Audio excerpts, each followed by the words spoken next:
नमस्कार, नाशिकची गौरी या माझ्या यूट्यूब चॅनलमध्ये तुमच्या सगळ्यांचं खूप खूप स्वागत। शुभ सकाळ। आणि उन्हाळा खूप आहे, अतिशय कडक ऊन आहे। उन्हाचा प्रत्येकच जणाला खूप असा त्रास होत असतो। उन्हाळी लागणे किंवा उन्हाळ्यामध्ये खूप उष्माघात असे प्रकार होत असतात। त्याच्यामुळे उन्हामध्ये जाताना एक कांदा बरोबर ठेवा किंवा मग ताक असतं आपलं, ते ताक छान मसाला ताक घेत जा जेवणामध्ये। आणि तसंच जेवणामध्ये आपल्याला आमटी, वरण किंवा अशा गोष्टींचा उन्हाळ्यामध्ये कंटाळा येतो, बरोबर आहे की नाही। तर सार वगैरे असं छान वाटतं। तर टोमॅटोचं सार कसं करायचं, तर तो व्हिडिओ आज तुमच्याबरोबर शेअर करणार आहे। टोमॅटोचं सार म्हटलं की ते नुसतं सूप सारखं प्यायला सुद्धा छान वाटतं। अगदी छान कोकणातल्या पद्धतीने टोमॅटोचं सार कसं करायचं खोबरं घालून, ते तुमच्याबरोबर ती रेसिपी आज शेअर करते। चला बघूया। चला आज आपण टोमॅटोचं सार कसं करायचं बघूया। पहिली एक टीप आहे, टोमॅटोचं सार करण्यासाठी लाल टोमॅटो पाहिजे, अगदी लाल रंगाचे। मिळाले नाही तर काही हरकत नाही। आणि ते टोमॅटो 3 शिट्ट्या करून उकडून घ्यायचे आणि त्याची सालं अशी बाजूला निघतात बघा। आपल्याला हे टोमॅटो गार पाण्यामध्ये परत भिजत ठेवायचे आहेत, जेणेकरून हाताला चटका बसणार नाही आणि त्याची सालं आपोआप पटकन बाजूला होऊन असा एक टोमॅटो छान साल म्हणजे त्याचं निघून जाईल। आणि इथे लागणार आहे खोबरं। ओलं खोबरं असेल तर अतिउत्तम। खोबरं, तमालपत्र म्हणजे तेजपान, 2 वेलदोडे, स्टारफूल आहे एक, हे स्टारफूल, दालचिनी, लवंग, हे एवढं आपल्याला लागणार आहे। आता पहिल्यांदा आपल्याला काय करायचं, अगदी सोपी रेसिपी आहे। आणि मला एक कमेंट आली होती, तुम्ही वेगळ्या रेसिपी घेत म्हणजे रोज तुम्ही वेगवेगळं कसं करता। तर रोज वेगवेगळ्या रेसिपी अशा शेड्यूल ठरवून मी काही करत नाही। माझ्या घरामध्ये जे पदार्थ, मी मागच्या व्हिडिओमध्ये पण सांगितलं होतं, माझ्या घरामध्ये जेवणासाठी जे पदार्थ मी बनवते ते पदार्थ तुमच्याबरोबर शेअर करते, जेणेकरून माझ्या घरामध्ये माझी मुलं आहेत त्यांना सुद्धा पोषक काही पदार्थ पोटात गेले पाहिजे, म्हणून जे घरामध्ये करते ते तुमच्याबरोबर मी शेअर करत असते। आज टोमॅटोचं सार बनवणार होते म्हणून तुमच्याबरोबर हा व्हिडिओ मी शेअर करते।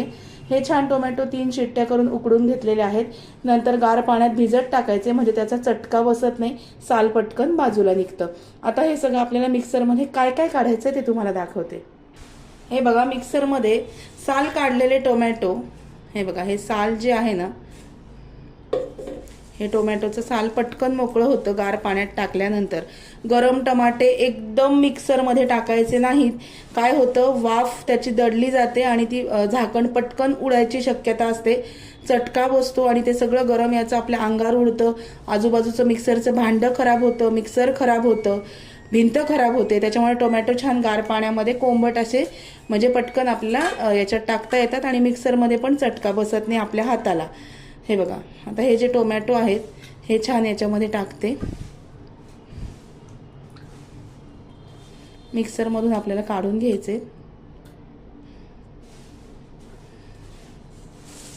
हे मिक्सरमध्ये मी टाकून घेतले। हे बघा, सालं सगळी बाजूला काढायची।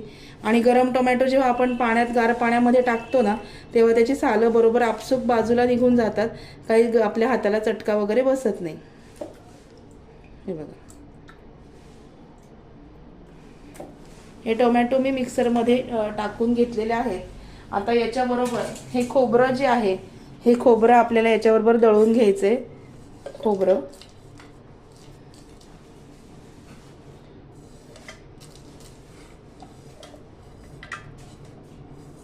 आता हे सगळं मिक्सरमध्ये मी बारीक करून घेते आणि मग बोलते तुमच्याशी परत। टोमॅटो आणि खोबरं मिक्सरमध्ये मी बारीक वाटून घेतलेलं आहे। हे बघा, अशा पद्धतीने वाटून घेतलंय। हे सगळं आपल्याला याच्यामध्ये काढायचंय आणि या मिक्सरच्या भांड्याला जे लागलं याच्यात पाणी घालून मी हलवून घेते। हे बघा, हे पाणी घालून घेतलंय म्हणजे त्याचे वाया नाही जात। आता हे भांडं आपलं असं स्वच्छ होऊन जातं, मिक्सरला काही खाली राहत नाही। आता काय करायचं सांगते।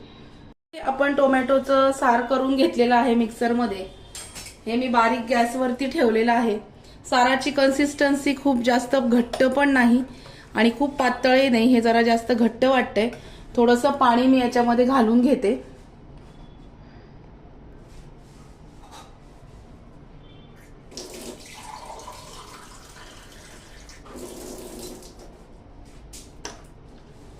थोडं पाणी मी याच्यामध्ये घातलं आणि ते मीडियम कन्सिस्टन्सीला करून घेतलंय। हे बघा, गॅस मीडियम ठेवायचा, छान हलवून घ्यायचं याच्यामध्ये आता आपल्याला मीठ घालायचंय अंदाजाने. मीठ, थोडंसं लाल तिखट,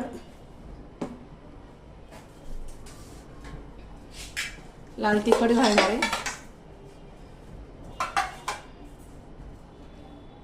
थोडंसं लाल तिखट. हे सार जास्त तिखट नसतं, एवढं लक्षात ठेवा. हे जास्त तिखट नसतं. आणि आता आपल्याला गूळ घालायचा आहे.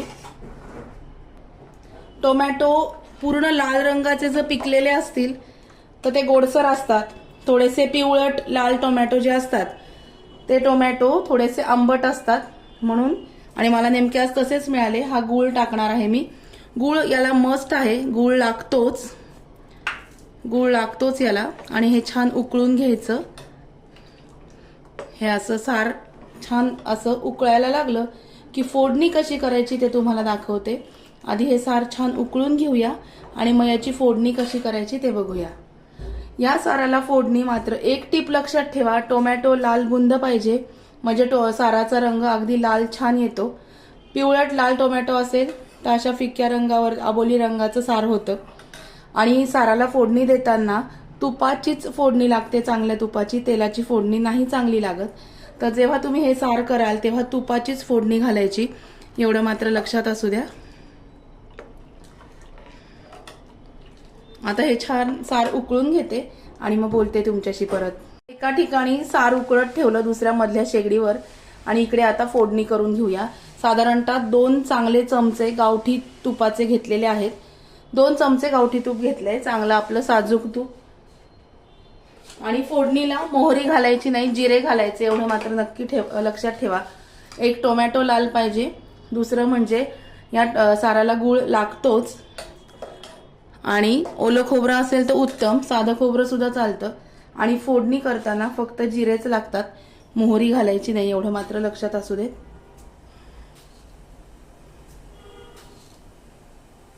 थोडेसे जिरे घातले, साधारणतः 1 चमचाभर. आता ह्याच्यामध्ये 1 तेजपान, नंतर हे सांगितल्याप्रमाणे लवंग, वेलदोडा, मिरा आणि दालचिनी हे घालायचं. नंतर हिरवी मिरची, लवंगी असेल तर साधारण 1च मिरचीचे तुकडे घालायचे. तुमच्याकडे तिखट लागत असेल तर 2 मिरच्या घाला. थोडंसं लाल तिखट याच्यामध्ये घालायचं सारामध्ये. हे बघा सार छान उकळायला लागलंय. फोडणीमध्ये हिंग घालायचा, हळद घालायची नाही. हळद नाही घालायची, लक्षात असू द्या. 3-4 ह्या साराच्या टीप आहेत. कोकणामध्ये आम्ही गेलो होतो तर ह्याच पद्धतीने हे टोमॅटोचं सार केलं जातं. कोकणामध्ये नारळ हे प्रत्येक गोष्टीत वापरलं जातं. तर ही रेसिपी मला खूप आवडली होती आणि घरी पण माझ्या माहेरी हे सार अशाच पद्धतीने बनवलं जातं. तर फक्त हळद घालायची नाही, जिरे घालायचे. एवढ्या 2-3 ज्या गोष्टी मी सांगितल्या तेवढ्या लक्षात असू द्या. सार उकळलं की आपण त्याला फोडणी घालूया. साराला छान उकळी आलेली आहे. आणि उकळी आली म्हणजे ते खळाखळ उकळत नाही, दुधासारखं फक्त वर येत राहतं, कारण त्याच्यामध्ये खोबरं आहे त्याच्यामुळे. आता ही जी फोडणी आहे ही आपण या सारावरती घालूया.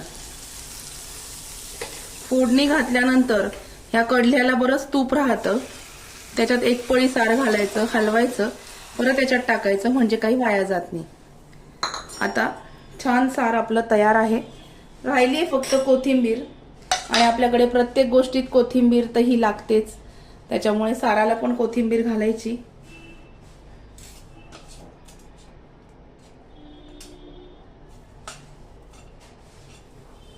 सार एकीकडे मस्त उकळते.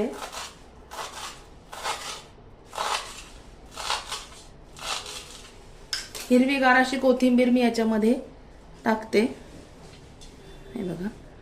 आणि आपलं सार तयार आहे. टोमॅटोचं कोकणातल्या पद्धतीने सार कसं करायचं हा व्हिडिओ अगदी सोप्या पद्धतीने तुमच्याबरोबर मी आज शेअर केला. खूप चविष्ट लागतं, नक्की करून बघा. उन्हाळ्यामध्ये आमटी, वरण ह्या गोष्टींचा कंटाळा येतो. तुरीचं वरण म्हटल्यानंतर बहुतेक लोकांना ऍसिडिटी, जळजळीचा त्रास होतो. रोज रोज आमटी खायचा मुलांनाही कंटाळा येतो. तर हे जे सार आहे अगदी लहान मुलांपासनं वयस्कर माणसांमध्ये तुम्ही सूप म्हणून वाटीमध्ये पिऊ पण शकता. कोणी आजारी असेल तर त्याच्या तोंडाची चव वाढवणारं सुद्धा आहे. हे बघा, हे सार आपलं तयार आहे. कसा वाटला आजचा व्हिडिओ मला नक्की कळवा. व्हिडिओ आवडला असेल तर व्हिडिओला लाईक करा, शेअर करा आणि सबस्क्राईब करायला विसरू नका. भेटूया अशाच नवीन व्हिडिओमध्ये नवीन विषयाबरोबर उद्याला. तोपर्यंत स्वतःची काळजी घ्या. Bye bye, take care.